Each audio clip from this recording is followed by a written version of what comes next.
Welcome back to Spelling and Word Study. My name is Mrs. Rhoades, and I'm here to get you started on Unit 7, the I-N-E ending. Please take a second to gather your materials. You should have your purple book open to page 47. You'll also need some colorful pens, markers, crayons, whatever you can find.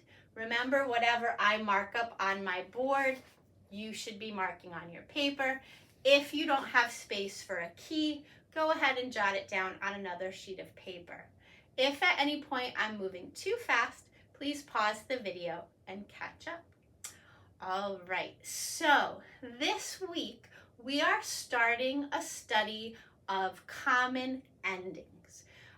This week we're talking about I-N-E. Now, often you can figure out the part of speech of a word just by looking at its ending. So for instance, T-I-O-N, shun, is a common ending for nouns. I-V-E, iv, is a common ending for adjectives. Unfortunately, there's no pattern for I-N-E. Sometimes it shows up at the end of a verb, like determine or examine. Sometimes it shows up at the end of a noun, like doctrine or famine. And sometimes it shows up at the end of a describing word, an adjective like feminine or genuine. But that's okay, we're fine with that.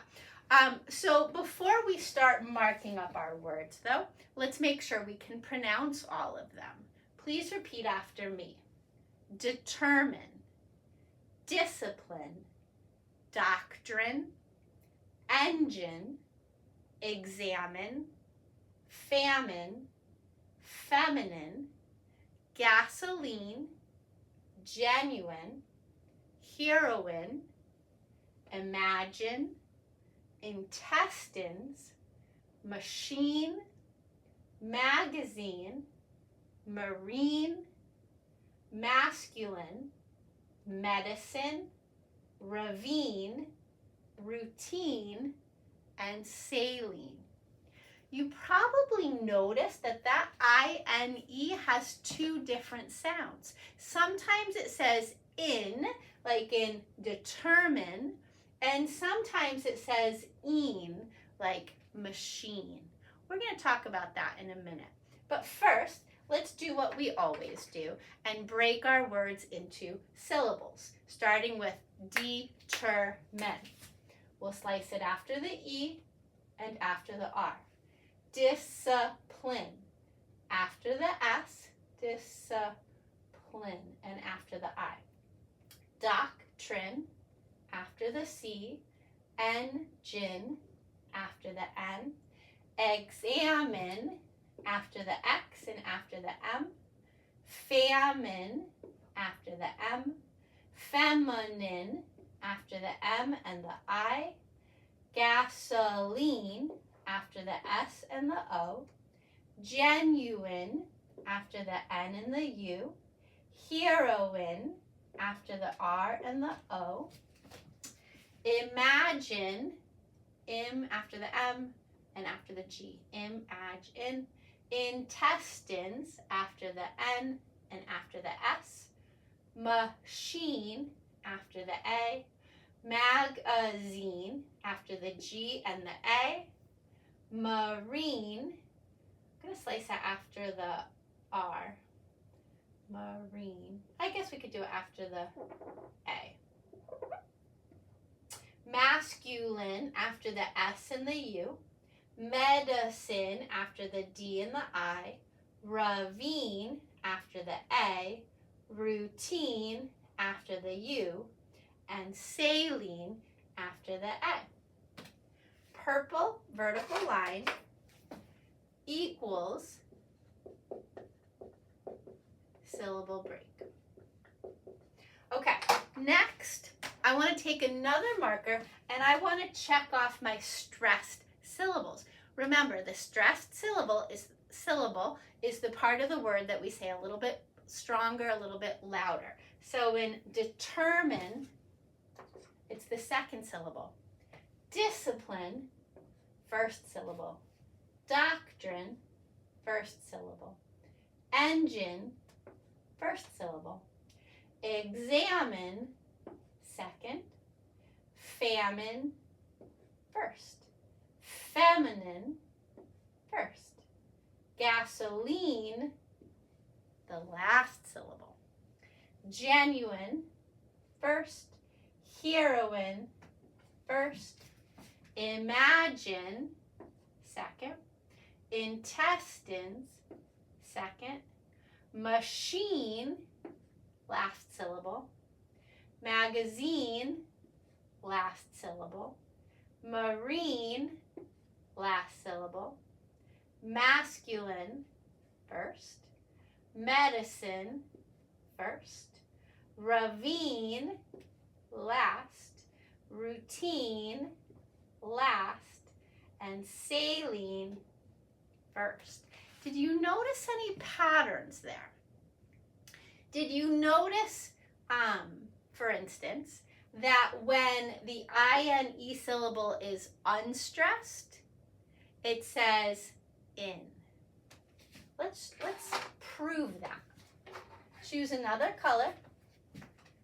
Determine, discipline, doctrine, engine, examine, famine. Notice none of the syllables I'm boxing in are stressed.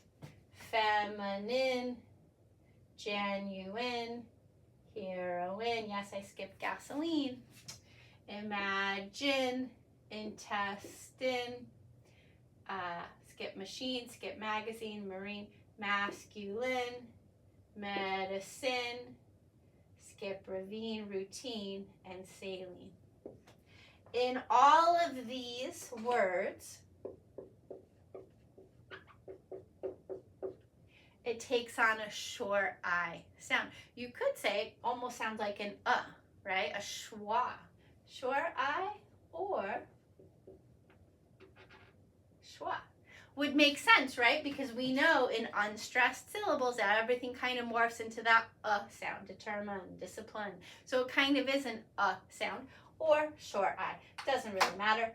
But check this out. When we stress the INE syllable in words like gasoline, machine, magazine, marine, ravine, and routine, it has a whole new sound. It makes a long E sound. And then, of course, there has to be a rule breaker in every example, right? So in saline, even though we stress the first syllable, it's still going to make an E sound. So, in all of these examples, we have a long E sound, right? Gasoline, machine, magazine, marine, ravine. Interesting, I think. Okay, so yes, we still have lots of other schwas that we have to worry about, the I in discipline, the I in feminine. I'm not going to make you guys mark that up. Just know that it's something to watch for, and that's going to be the tricky part of the spelling this week. You're going to do great with the endings because every single word, regardless of how it's pronounced, is going to end with INE. So I know that's not going to be a problem for you guys. Okay, when you get to page 50, you have some new roots to talk about or learn about. So this week's focus is all about water. So anytime you see a word that starts with A-Q-U, you know it's going to come from the Latin root for water. Anytime, so for instance, aqua, aquamarine, aquarium, aqueduct, those all have to do with water. Anytime you see something that starts with H-Y-D-R, that is the Greek root for water, right? So hydrated, dehydrated. You'll see others, okay? And then the third root you're going to learn about this week is M-A-R. So these have to do with water, but M-A-R specifically has to do with the sea. Now, if you look through your list this week, we don't have any words with AQU or HYDR, but right here we have MAR. Marine, right? Think about the Marines. They train to work on the water, right? Marine animals are animals that come from the sea, right? So you go to an aquarium to see the marine animals, the sea otters and the walruses and the seals. So right here, back in your key, I want you to write red box equals root. The root we're focusing on this week is mar, which means sea. Think of a submarine. It goes under the sea, okay? A marina is a place where we dock our boats to keep them safe away from the open sea. So just notice that this week. And then the last thing I want to talk about with you today is the vocab, because once again, we have tons of great words here. You should know what they mean. So to determine something, you've heard that before. It just means to decide. You make a decision. Discipline can be used as a noun or a verb. Your parents discipline you because they're trying to instill you with discipline, which is self-control. So for instance, I don't have a lot of discipline around cookies. If you bring me chocolate chip cookies, I'm going to eat them, even if I'm already full. Even if I know that I should be watching my weight, I don't have the discipline. I don't have the self-control when it comes to cookies. All right, doctrine is a statement of beliefs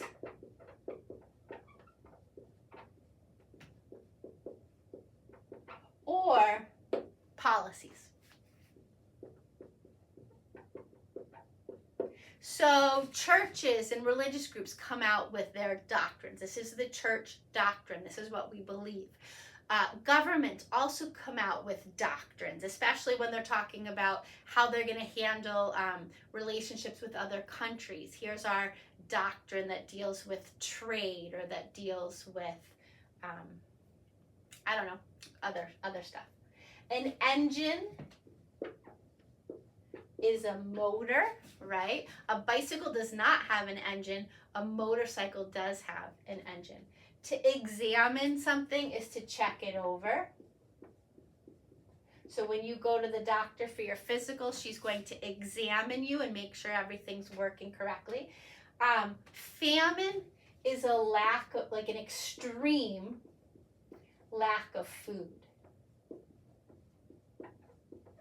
So when you study history or learn about the world, you will find that there are certain groups at certain times in history that starved because they didn't have enough food. So for instance, the potato famine in Ireland, right? There were millions of people starving because the potato crops failed and they just didn't have enough food to feed the people. Feminine has to do with anything female. So if it's like a dress would be a type of feminine clothing, right? Because it's typically associated with women. So feminine means having to do with females, and I'm just going to jump to here because masculine means having to do with males. Okay? Some countries, some languages actually have feminine and masculine words. But we also hear this when we're talking about feminine products for women, feminine styles of clothing, masculine styles of clothing, that sort of thing. Gasoline, something you put in your car. Genuine means real, not fake. Right? So if somebody does something mean and then they apologize to us, we're probably only going to accept their apology if it seems genuine, right? If they're like, sorry, then that doesn't seem like a genuine, a real apology. Heroine is a female hero. Okay, another word for a hero.